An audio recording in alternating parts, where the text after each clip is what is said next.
Business Talks discusses business within the community, sponsored by STCU.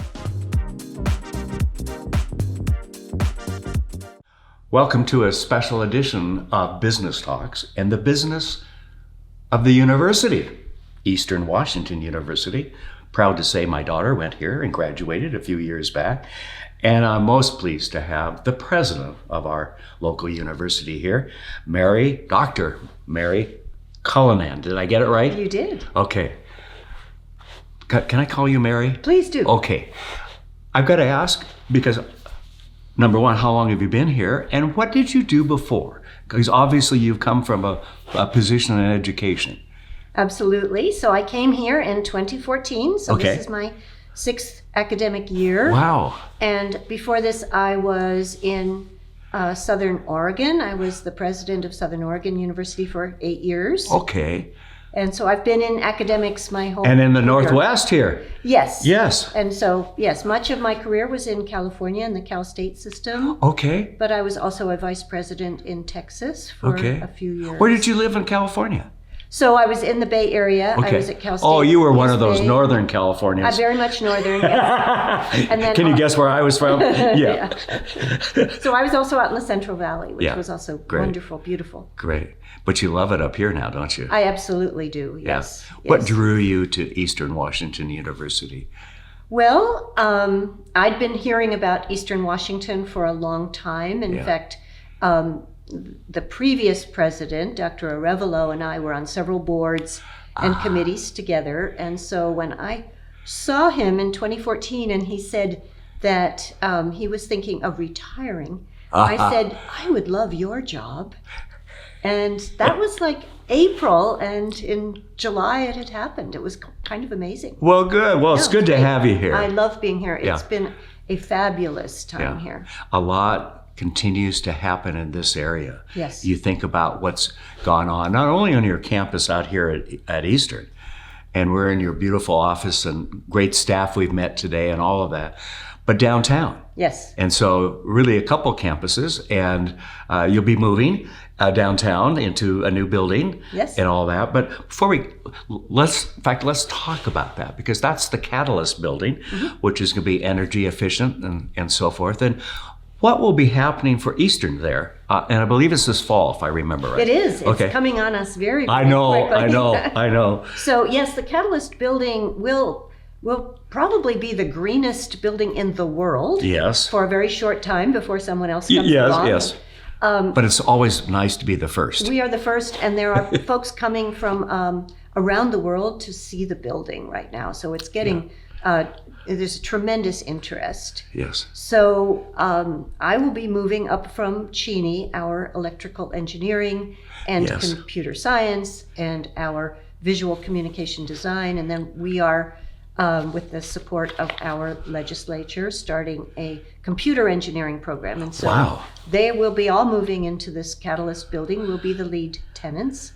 Nice. And we will probably also be moving entrepreneurship, business, and a number of other programs that are currently on our shared campus with Washington State University. Right. Well, I mean, I think that's absolutely fantastic.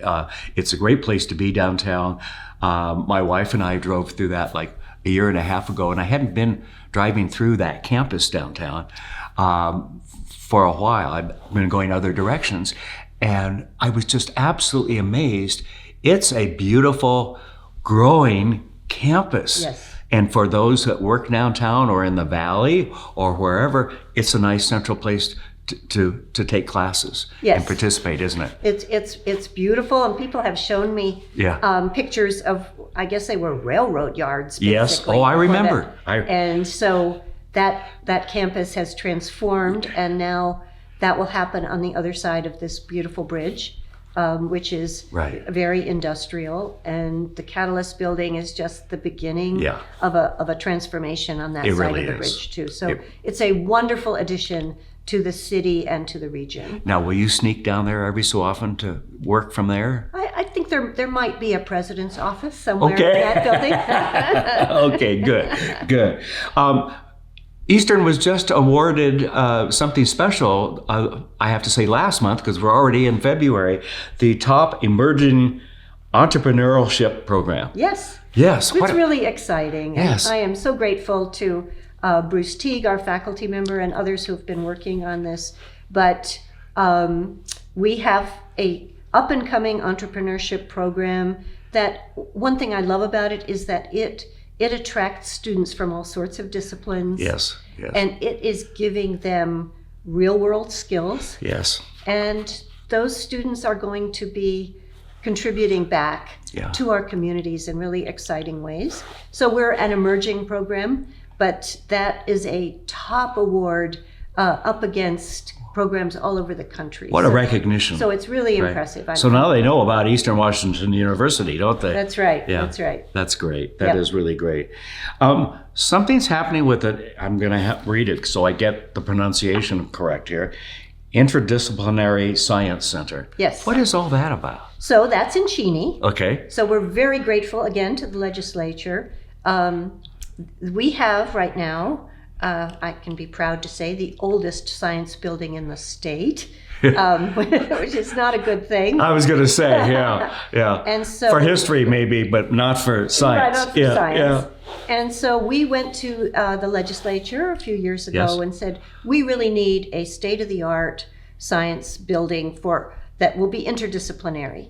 And something like 80% of our students come to us wanting to go into STEM programs. Yes. In engineering and the sciences and mathematics, and we have no room, and that building is very old. And so they approved the building for this Interdisciplinary Science Center. It is rising out of the ground very quickly, and I think it will open maybe in winter of 21. Okay.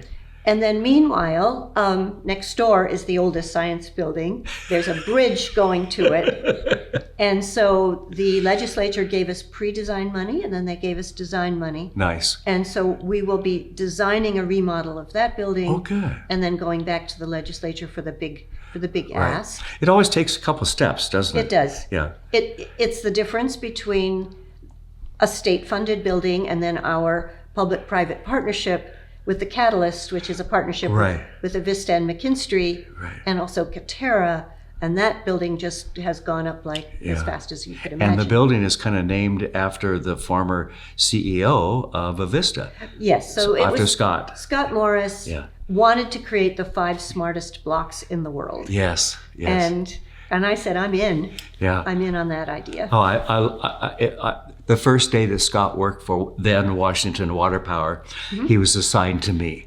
Okay, so he went on to be president and chairman of the board, and I floundered. No, but he's a very good guy. I've always thought of him with high regard, and in some ways hate to see him retire. But I know he'll be involved in things. But he really has turned that company around and so forth, and loves business, loves education, loves thinking about the future. So it's appropriate that they named it. Yes, and we partnered with Avista when I was in Southern Oregon. Okay. And so yes, that's right. He was, he was down there at one time. He was down in Medford. Yes. Wow. So we have a long history, and I love working with them. He's a good guy. Something's going on with the stadium.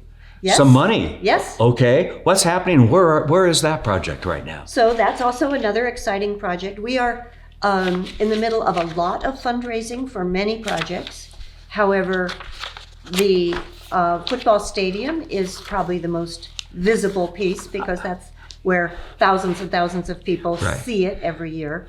And so, which is pretty typical on any campus. It is. It gets the focus and so forth, while all the other educational things go on and continue, both in funding and in graduating students and all that. Right, absolutely. And alumni come back, and we have a pretty exciting football program. So, yes, it's a $25 million project, and so we have raised, I think maybe $6 million of that. We got a beautiful gift right as soon as the Board of Trustees approved the project. Yeah, it wasn't like a $5 million gift. It was $5 million, and so that is spurring more gifting. You don't raise that overnight? Well, the $5 million got raised overnight, and we're very, that's a good start. Grateful to our donor. Yeah. But yes, it will be transformational. It will, really change the feel of that whole stadium. We'll keep the red turf. The red turf will be replaced. Absolutely. It will be replaced this spring. It's been in there for 10 years. Has it been 10 years? Yes. Oh my gosh. Okay. Wow. So that will go first. And then the nice thing about the project is it's kind of, you can do piece by piece. Okay, yes. And so, you can change out the bleachers, you can move the press box, you can do things. But in the end, one it's at a going to be time. about $25 million. Yes. Yeah. I love that. The football program has had, a couple years ago, a fairly popular grad. Yes. And he's doing okay. He is. So Cooper Kupp it was astonishing to watch him when he was here. Yes. And of course, he's a third generation NFL person now, his father and his grandfather. I didn't realize that, which is pretty. I just knew from Eastern, okay? Right. Yeah. So yes, he's with the Rams. He's doing great. Unfortunately, he was injured last year when they were in the Super Bowl. Right. This year, we have another graduate, Kendrick Bourne, who was with the 49ers, who is with the 49ers. So he was in the Super Bowl this year. Sadly, they didn't win. Yeah. But yes, we have something like 6 graduates in the NFL right now. And the only school in the country in our division that has more is Harvard. They have 7. Wow. So, yeah. That's not bad. That's Congratulations. Not bad. It's not bad. And it's kind of fun. There's the negative side of, it's football and it takes away from education. It doesn't. It actually enhances education. Most of us know that because it brings attention and everything else. But it is still fun to root for those from Eastern, Right. or our Gonzaga team here Exactly. locally and so forth. I wish Gonzaga, although they've done okay, they haven't lost a football game since the 50s. Right, so I guess they've got a they're doing great. clean record. But you guys have been doing okay in basketball too. We have, Yes. and so yes, our men in particular. So we have a Big Sky tournament in Boise every year. Okay. So we will be going down there in March, and our men are ranked second, and so we have a shot at going right. beyond the Big Sky. So. Well, there was an auto rental company that used to talk about being second, and they did okay. That's true. So okay, Yeah. second's better than being last or not invited. Exactly. Yeah. So talk about we talked about the football, and that's the visible thing, but you're also raising money for other things that are coming down the road here on the campus. And really, a university can never stop fundraising. Right. Okay, because facilities get old. You need to have more space. New techniques, new instruction happens. Yes. When the university was founded, I don't believe, had iPhones or personal computers. I mean, welcome to continuing to be on the cutting edge. Absolutely. And the public regional universities like ours did not get into the fundraising piece as early as the private university that knew their bread and butter had to be fundraised. However, now I am particularly passionate about raising money for scholarships. Yes. We still have probably 50% of our students are the first in their family to go to college. Good. And many of our students struggle financially. We put a lot of state money into waivers for tuition waivers, but we absolutely need to support our students with gift scholarships. Yeah. So that is a huge piece for us. And then, of course, for many of our academic programs. But one of the most interesting, I think, and exciting things we're fundraising for is something called the Prairie Restoration Project. Oh, what is that? So we have 100 acres or more of wheat fields in back of our stadium, which are part of the Palouse Prairie. Yes. And we're going to transform it back to the original state. And so this is a interdisciplinary effort with our environmental studies, our scientists, our historians. We're working with the tribes to reproduce the way those fields were. Right. And right now, there's only a couple of percentage of the Palouse Prairie is still the way it was originally. Right. It's all been farmed. Right. And so it's an exciting project. When does that start? Well, it's in the very early planting stages. It'll be probably 8 to 10 year. I was going to say, I know it's not going to be You a have 1 year to thing, but really, you have to transform all parts of the earth, and how fun! They're finding all kinds of things. I'll bet. They found a lot of metal in the dirt, and they thought maybe this went back to some tribal battle or something. Right. And they discovered it was skeet shooting. Oh, they were all, the historians were all going, all right. And then it's what? so we're discovering, things. Well, that's the fun part, which though, is too. just wonderful, and it's great to have students involved in this Absolutely. project.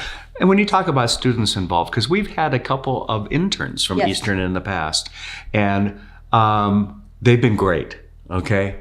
I'll say that right up front. They helped design our company's website and a number of other things a few years back. But how important is it from your perspective, because you can look at the totality of everything, how important is it for businesses and community things to invite interns to go out into the real world, as we in business call it, but you know what I mean. Yes. To not just talk theory and from the books and so forth, but to experience it and be able to come back and say, but at so-and-so, they do it this way. Right. You know. It's incredibly important. Yeah. And I believe it's one of the distinctive features of Eastern Washington University. And not only do we have amazing faculty who are in the classrooms and labs with our students, but we are really committed to giving students those very practical experiences, so that when I meet with companies, and when I meet with Avista or F5 or Kaiser Aluminum, and they say,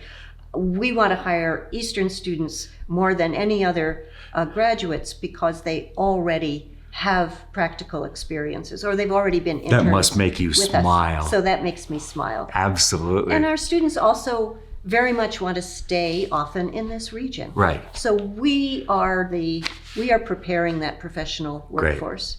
Great. Whereas some of the graduates from other schools, they really want to go on somewhere else. Yeah. But our students are very rooted here, which I love. That's great.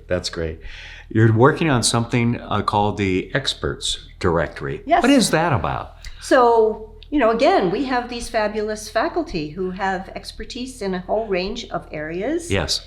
And the community doesn't always know that they're there. Yes. In fact, one area of our university may not know that somebody is... Because everyone's focused on their own company, their own home, their own teaching. Yeah. And so we want to have an experts directory where you can say, gee, there's an election coming up. I wonder if anyone knows, about the politics involved. Right. Or there was an earthquake. Does anyone here know about earthquakes? Can we get the expert from Eastern? And Absolutely. So we're trying to set it up so that folks in the community have easy access by typing in a keyword, and then we have these incredible faculty who can share their knowledge. Absolutely. You're working on a Hispanic serving institution. What is that? So that is say it in English so I can understand, because my Spanish from high school is terrible. Okay. So that is a federal designation for a college or university that has at least 25% of its undergraduates as Hispanic. And so there are, for instance, Columbia Basin College, CBC in the Tri-Cities is HSI. And that's the fastest growing population in the state. Yeah. And they very much, I believe, I want them to be coming to college, and I want them to be coming to Eastern. I think we offer a wonderful experience here, and we are so connected with our students that I think becoming an Hispanic serving institution will be helpful for Hispanic students, but for all our students. And so we have a project underway to look at ways that we can support those students and all of our students, but looking at financial aid, looking at any barriers that we have. We need to be connecting with families and really talking about the fact that Eastern is a safe place to come to school and a welcoming place. And you are going to have this incredible education, and as we were saying earlier, those practical experiences that you'll carry with you throughout your life. So if we don't do anything, I think we will be at the 25% in 3 or 4 years, probably, but we want to be intentional about it and ensure that Eastern, you're prepared. That Eastern is prepared, right. and that we will be serving those students right. as well as all of our students as effectively as possible.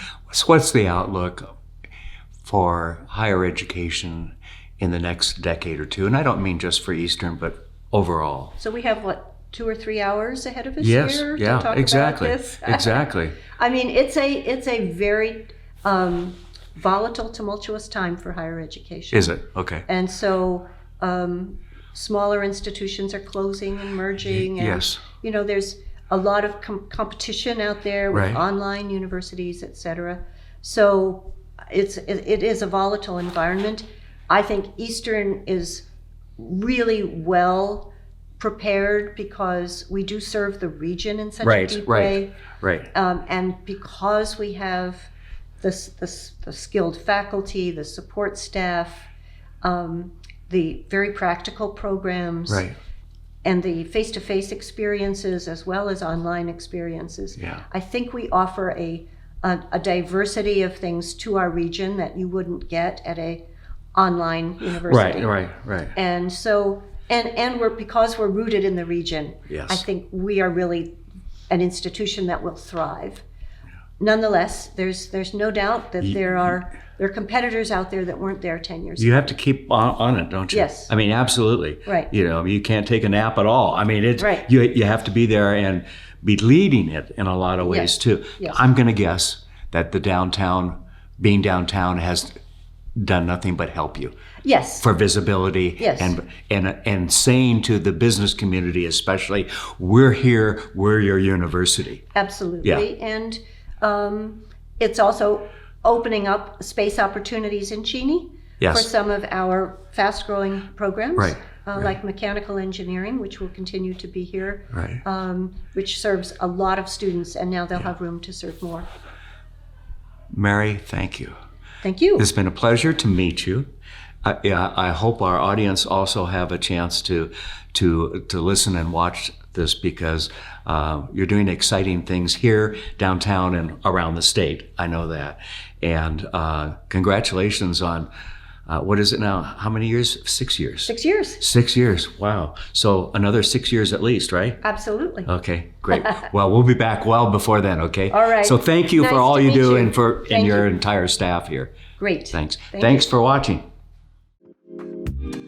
Thanks for watching. Ask the host a question, recommend a guest, or check out any of our other programs on Facebook, YouTube, Twitter, Apple Podcasts, Spotify, or SpokaneTalksMedia.com.